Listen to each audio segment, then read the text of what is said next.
ದೇಶದಲ್ಲಿ ಬಿಕ್ಕಟ್ಟು, ಮೋದಿಗೆ ರಾಹುಲ್ ಎಚ್ಚರಿಕೆ. ಮೋದಿನಾಮಿಕ್ಸ್ ಸಂಪೂರ್ಣ ಫೇಲ್, ಉದ್ಯಮಿಗಳ ಪಾಲಾಯ್ತ ಭಾರತ. ದೇಶವೇ ಹೊತ್ತಿ ಉರಿಯುವಾಗ ಮೆಲೋನಿಗೆ melody chocolate gift. Prime Minister Modi brought us a gift, very good toffee.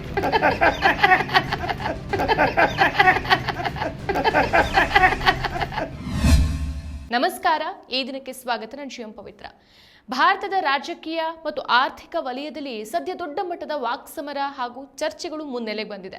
ಒಂದ್ ಕಡೆ ಪ್ರಧಾನಿ ನರೇಂದ್ರ ಮೋದಿ ಅವರ ವಿದೇಶಿ ಪ್ರವಾಸಗಳು ಜಾಗತಿಕ ಮಟ್ಟದಲ್ಲಿ ಸಂಚಲನವನ್ನು ಸೃಷ್ಟಿಸ್ತಾ ಇದ್ರೆ, ಇನ್ನೊಂದ್ ಕಡೆ ವಿರೋಧ ಪಕ್ಷದ ನಾಯಕ ರಾಹುಲ್ ಗಾಂಧಿ ಅವರು ಸರ್ಕಾರದ ಆರ್ಥಿಕ ನೀತಿಗಳ ವಿರುದ್ಧ ತೀವ್ರ ವಾಗ್ದಾಳಿಯನ್ನು ನಡೆಸುತ್ತಿದ್ದಾರೆ.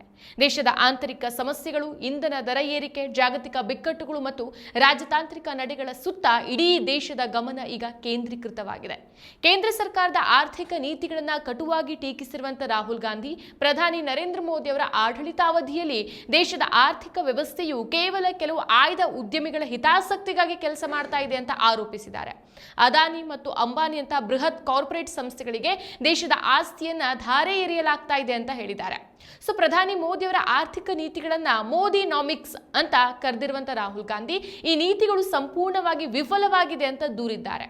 ಮುಂಬರೋ ದಿನಗಳಲ್ಲಿ ಭಾರತ ಎದುರಿಸಲಿರುವಂತಹ ದೊಡ್ಡ ಆರ್ಥಿಕ ಬಿಕ್ಕಟ್ಟಿನ ಬಗ್ಗೆ ಅವರು ಎಚ್ಚರಿಕೆಯನ್ನು ಕೊಟ್ಟಿದ್ದಾರೆ. ಸಣ್ಣ ಮತ್ತು ಮಧ್ಯಮ ಗಾತ್ರದ ಉದ್ಯಮಗಳು ಸರ್ಕಾರದ ತಪ್ಪು ನಿರ್ಧಾರಗಳಿಂದ ನೆಲಕಚ್ತಾ ಇದೆ ಮತ್ತು ಇದರಿಂದ ಉದ್ಯೋಗಾವಕಾಶಗಳು ಕ್ಷೀಣಿಸ್ತಾ ಇದೆ ಅಂತ ರಾಹುಲ್ ಗಾಂಧಿ ಎಚ್ಚರಿಕೆ ಕೊಟ್ಟಿದ್ದಾರೆ.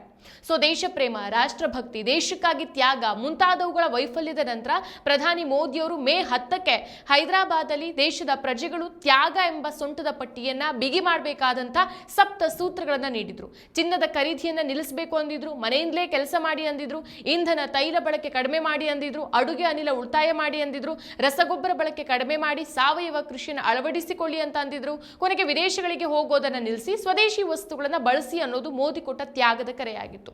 ಸೊ ಮೋದಿ ಅವರ ಈ ತ್ಯಾಗದ ಕರೆಗಳನ್ನ ರಾಹುಲ್ ಗಾಂಧಿ ತೀವ್ರವಾಗಿ ಹೀಯಾಳಿಸಿದ್ದಾರೆ.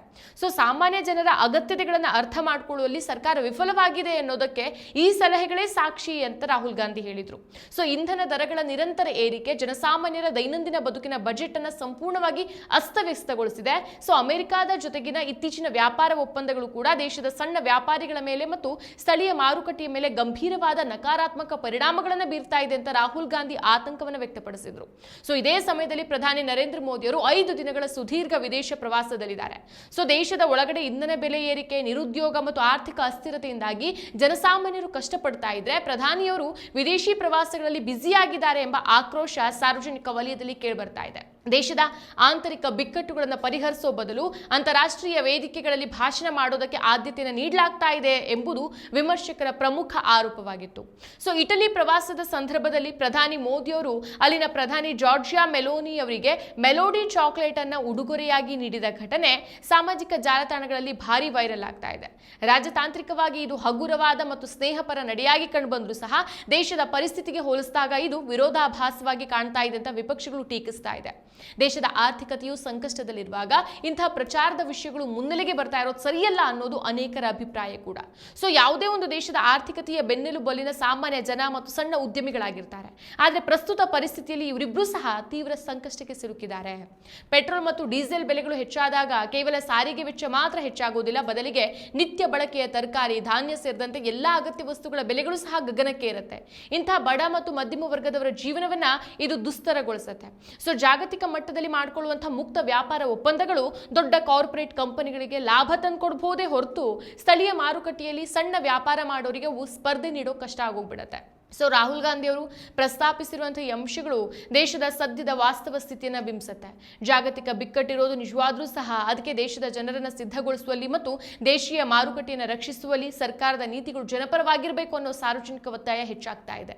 ಒಟ್ಟಾರೆಯಾಗಿ ಹೇಳೋದಾದ್ರೆ ಭಾರತದ ಆರ್ಥಿಕತೆಯು ಪ್ರಸ್ತುತ ಅತ್ಯಂತ ಸೂಕ್ಷ್ಮ ಹಂತದಲ್ಲಿದೆ. ಜಾಗತಿಕವಾಗಿ ಎದುರಾಗ್ತಾ ಇರುವಂತಹ ಯುದ್ಧ ಮತ್ತು ಇಂಧನ ಬಿಕ್ಕಟ್ಟುಗಳ ಪ್ರಭಾವಕ್ಕಿಂತ ಹೆಚ್ಚಾಗಿ ಮೋದಿ ಅಮೆರಿಕ ಹೇಳಿದಂತೆ ಕೇಳ್ತಾ ಇರೋದು ಇಡೀ ಭಾರತದ ಮೇಲೆ ಪ್ರಭಾವ ಬೀರ್ತಾ ಇದೆ. ಆದ್ರೆ ಇಂತಹ ಸಮಯದಲ್ಲಿ ಸರ್ಕಾರ ಕೇವಲ ಜಾಗತಿಕ ವೇದಿಕೆಗಳಲ್ಲಿ ಕಳವಳ ವ್ಯಕ್ತಪಡಿಸೋದನ್ನ ಬಿಟ್ಟು ದೇಶದ ಒಳಗಿನ ಜನಸಾಮಾನ್ಯರ ಮತ್ತು ಸಣ್ಣ ಉದ್ಯಮಿಗಳ ಹಿತರಕ್ಷಣೆಗೆ ಒಂದು ಸಾಲಿಡ್ ಅಥವಾ ಕಾಂಕ್ರೀಟ್ ಕ್ರಮಗಳನ್ನು ತೆಗೆದುಕೊಳ್ಳಬೇಕಾಗಿದೆ. ವಿರೋಧ ಪಕ್ಷಗಳು ಎತ್ತಾ ಇರುವಂತಹ ಪ್ರಶ್ನೆ ಮತ್ತು ನೀಡ್ತಾ ಇರುವಂತಹ ಎಚ್ಚರಿಕೆಗಳನ್ನ ಕೇವಲ ರಾಜಕೀಯ ಪ್ರೇರಿತ ಅಂತ ತಳ್ಳಹಾಕದೇನೆ ಆರ್ಥಿಕ ಸ್ಥಿರತೆಯನ್ನ ಕಾಯ್ದುಕೊಳ್ಳೋಕೆ ಸರ್ಕಾರ ಗಂಭೀರವಾದ ಆತ್ಮಾವಲೋಕನ ಮಾಡ್ಕೊಳ್ಬೇಕಾದಂತ ಅಗತ್ಯತೆ ಇದೆ.